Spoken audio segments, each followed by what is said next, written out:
السلام علیکم۔ آج آپ کے لیے اردو کہانیوں میں جو سٹوری لے کر آئی ہوں وہ ایک پاک دامن عورت کی اپنے شوہر کے بارے میں، محبت کے بارے میں ہے۔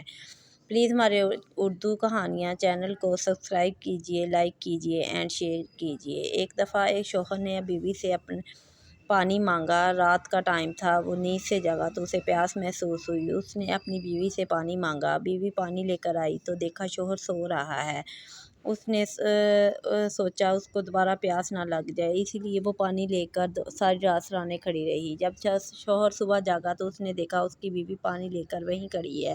اس نے پوچھا تم ساری رات جہاں کیوں کھڑی رہی؟ اس نے کہا میں نے سوچا آپ کو کہیں دوبارہ پیاس نہ لگ جائے، اس لیے آپ کو تکلیف نہ ہو، میں اسی لیے پانی لے کر ساری رات کھڑی رہی۔ وہ بہت خوش ہوا۔ اس نے کہا کہ مجھے تمہارے ساتھ رہ کر بہت خوشی محسوس ہوئی کہ اللہ تعالیٰ نے مجھے اتنی نیک اور پاک دامن بیوی دی ہے۔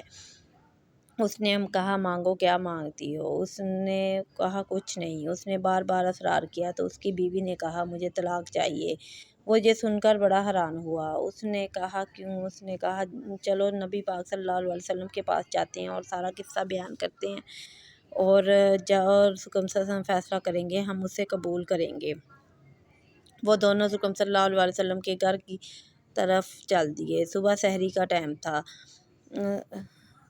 صبح صادق کا ٹائم تھا کہ وہ چلتے چلتے جا رہے تھے کہ رستے میں اس کے شوہر میں بار بار دل میں خیال آ رہا تھا کہ اتنی میری نیک خدمت گزار بیوی ہے، یہ مجھ سے کیسے طلاق مانگ سکتی ہے؟ وہ خاموشی سے دونوں سفر کرتے راستے میں جا رہے تھے کہ ایک دور رستے میں کہیں جاتے جاتے ان کے دل میں بار بار یہ خیال آ رہا تھا۔ اس نے دیکھا کہ شوہر گر گیا ہے، اس کے پاؤں پر موچ آ گئی ہے، اس کو بہت تکلیف ہے۔ اس نے کہا چلو گھر واپس چلتے ہیں۔ شوہر نے کہا نہیں، تم تو اس سے طلاق لینا چاہتی ہو اور حکم صلی اللہ علیہ وسلم کے پاس جانا ہے۔ اس نے کہا نہیں، میں تمہیں آزما رہی تھی کہ تمہیں اتنے سالوں سے میں تمہارے ساتھ رہ رہی ہوں، تمہیں کوئی تکلیف نہیں ہوئی، تو یہ کیا ماجرا ہے؟ اسی لیے میں تم سے طلاق چاہتی تھی کہ اللہ تعالیٰ اپنے نیک بندوں کو کوئی نہ کوئی تکلیف ضرور دیتا ہے اور صبر سے آزماتا ہے، لیکن تمہیں تو کوئی ایسا مسئلہ نہیں ہے۔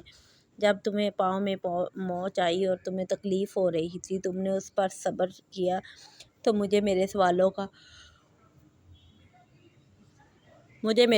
کا جواب مل گیا۔ اس لیے اب میں تم سے طلاق نہیں چاہتی، میں تمہارے ساتھ رہنا چاہتی ہوں۔ اتنی سی بات کے لیے ہم کسی دوسرے کو کیوں پریشان کریں؟